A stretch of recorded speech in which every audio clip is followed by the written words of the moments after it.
The American Sheep Industry Association is having their annual meeting in San Antonio, and as part of that we're taking a tour of the Hillingdon Ranch that belongs to Robin and Carol Giles, and looking at their production system. We work a lot with the Giles on their wool and mohair improvement. They send samples to our lab every year to be tested for the fineness, for the microns on them.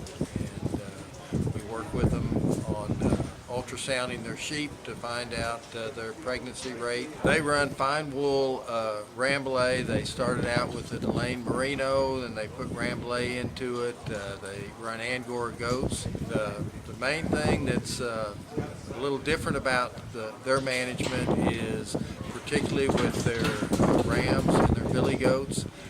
They don't put any feed into them, they don't worm them, so they raise them to be animals that can survive with minimal input in this environment.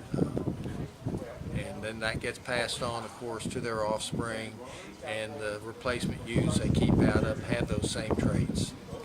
And they also keep them, they don't typically use them as breeders until they're 4 or 5 years old for two reasons. One, that guarantees they can survive in the environment, and that also lets them determine the fineness of the wool and the mohair.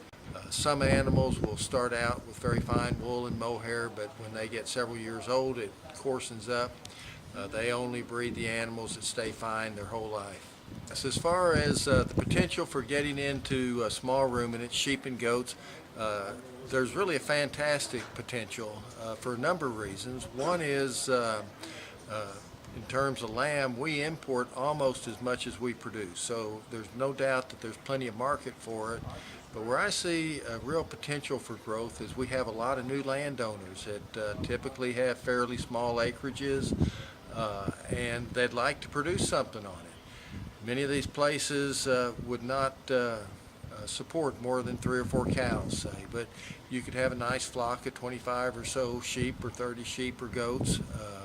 The goats both of them will also help you manage the vegetation on the property, keep it from getting overgrown with brushy species, particularly the cedar, and it's just really it's very rewarding to grow something and produce something off the land